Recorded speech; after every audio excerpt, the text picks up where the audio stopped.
So I grew up with this guy in in high school. We played basketball and football together. This guy was always doing his own thing. He was kind of nerdy. He didn't have a whole bunch of confidence, and he was bullied, like more psychologically and emotionally on the basketball and the football teams. And he was trying to go to school on a full ride scholarship, right? So, and the coaches really didn't give him a whole bunch of playing time and a whole bunch of whatever because they didn't think he was competitive because he didn't act out and got all emotional and all that. And the coaches didn't even think that he cared because he didn't act out crazy and didn't crash out like these other players. And I would see that, I was like, man, but he could really play.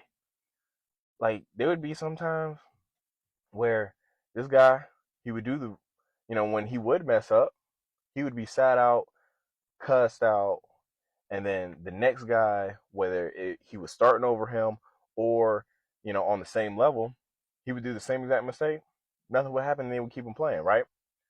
Well, anyway, this dude, he works his butt off, and throughout the football seasons, he started his sophomore year, uh, and we got to their senior year. He was working. He's about to get a starting position, right? He took a helmet to the knee. Thought he blew his knee out. Didn't blow his knee out. Only sprained his knee really bad. Had to take that whole summer off and rehab it. And he still didn't have any scholarship offers. So he came back, started at defensive end, ended up leading our team in sacks, third in tackles, all that.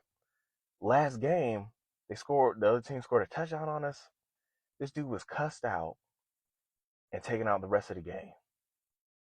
And he was a good leader. He was a good Christian dude. Never talked back to the coaches like these other guys. Just did the right thing. Yada yada. Taken out. And then even after that, he still earned a scholarship to a school named called Ashley University, great D2 school. Went there. After talking to him, he was projected to be an All-American, right? First day of pads, injured his knee during a drill, like individual drill. Wasn't even like really hitting yet. He had to sit out for almost 2 months. Okay, next year comes around, fall, sophomore year.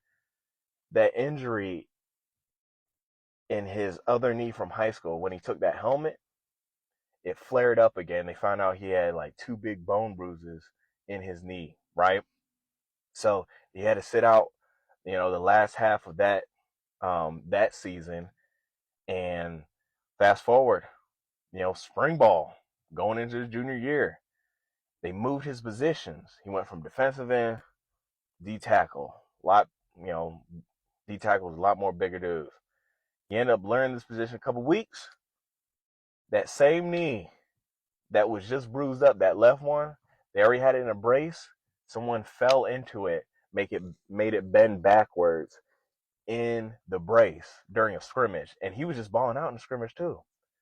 So he again had to take a whole summer off, come back, and the coaches kept playing with him in the depth chart. Kept saying he was out of shape, even though he couldn't really run, throughout the summer. So a whole bunch of mental mind games, right? Ended up breaking his wrist at his last practice at Ashland, and he quit the team because he knew they weren't messing with him. Ended up transferring to Mount Union. Went to Mount Union again. He's projected to be All-American. And he got there. COVID happened that following spring 2020. So throughout that year, he worked to a starting position. He got COVID, and then his coaches that recruited him left. So for that whole time, the rest of his career there, he never made it back to the starting spot because when the other coaches took over, he was automatically demoted.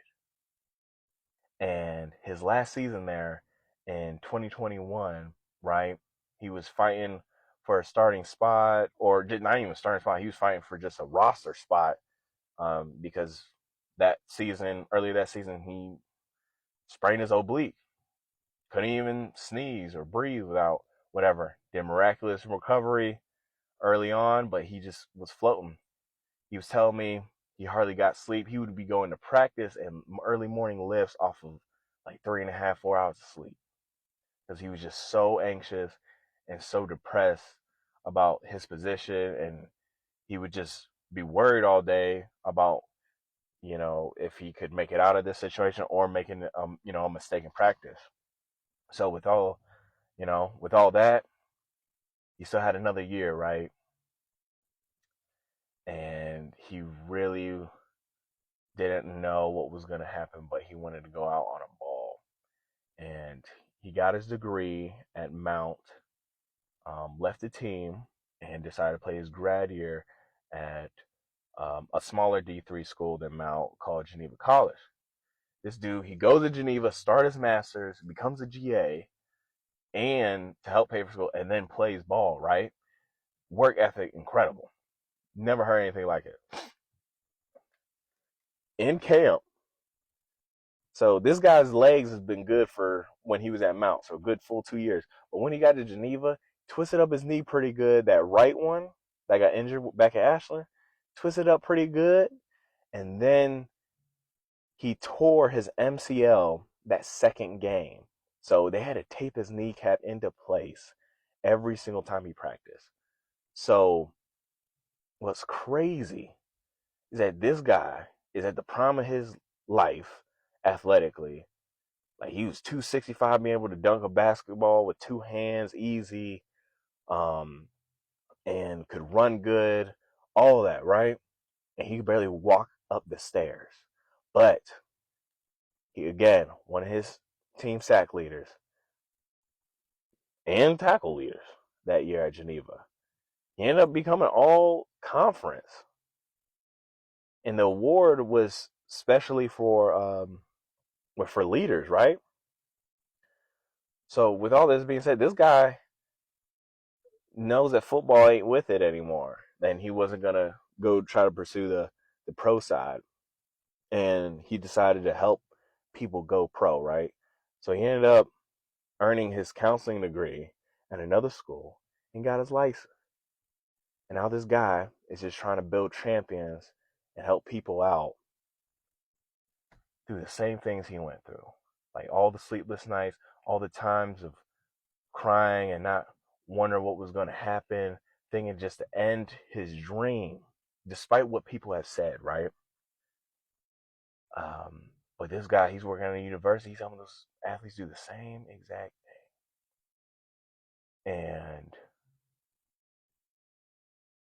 this guy is doing it in the community that tried to bury him. And everything is completely different with how he interacts with people now because he just proved them wrong. And if you haven't guessed it by now, that guy's me. So this is just my story about how, hey, if you're committed and if it's God's will, he can bring you through everything. And he's going to bring you through everything so he can show others how they can get through. So keep going, my friends.